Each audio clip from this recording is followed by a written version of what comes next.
Okay, here's a question. Why is Donald Trump still so popular? Why does his poll numbers go up so much?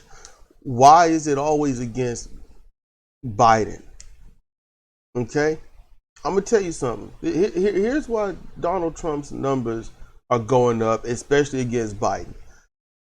Because this people in general lead their lives through fear.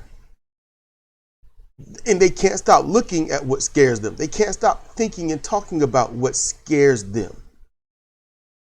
If it scares them, then it's on the mind. Always. So it gets to the point where even though a lot of Republicans may not like Trump, don't want him winning, don't want him running, and certainly Democrats don't want it, but it's all that you think about. I don't want Trump to run. I don't want Trump to run. We need somebody else. We need somebody else. I hope they don't select Trump to run for them and yada, yada, yada. And so it's so much on the mind that it stops being a quote unquote fear to becoming a, well, why not? And so when you take a poll of any type and you answer those questions on who would you select, who would you prefer, yada, yada, yada, you can't help but be like, well, you know what, Trump, why not? I mean, he's still out there. And this right here is all, I was listening to Farron Cousins talk, and I'm like, he's wondering why is Trump still so popular? Because he won't stop talking about him. Farron Cousins will not stop talking about Trump. Will not stop talking about Biden. So on the people's minds, on the people's lips, you have forced them to only think about Biden and Trump. So when it comes to the polls, that's all that matters. That's all that matters. You don't talk about or boost a third party. In fact, you demonize anyone that tries to get a foothold. Every single third party you demonize and then say we need third parties, we need more parties. Then you say we need more viable, but you will not support one. You will not talk about one. So Farron Cousins did a good thing saying if there's a podcast or anything not talking about the positive needs for transgender and pointing out the ills of transgender, how people are treating them, then you don't need to listen to that podcast at all. Well, that's going to be multiple hundreds of podcasts. Okay? And that's certainly not including this one because I do side on transgender rights and whatnot.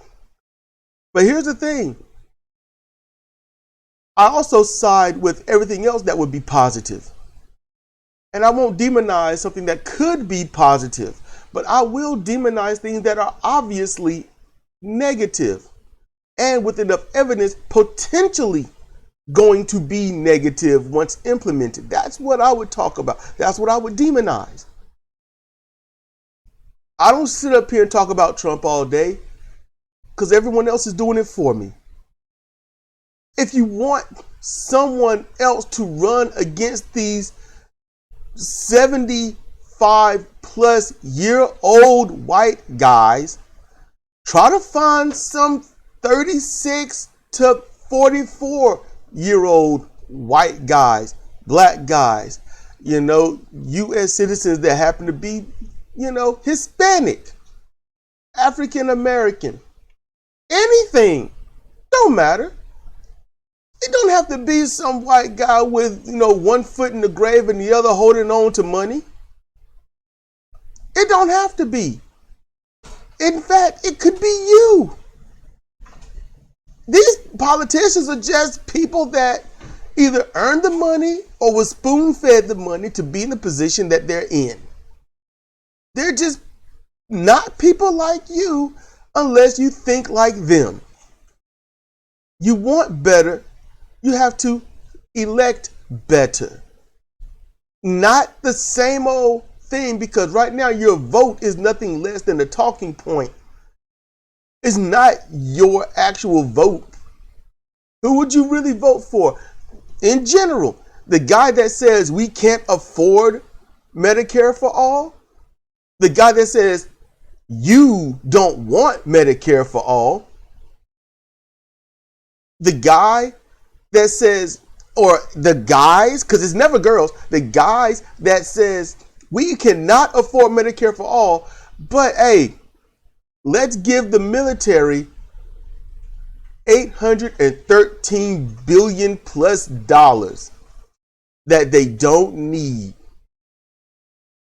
while saying that you can't afford to help the U.S. inhabitants.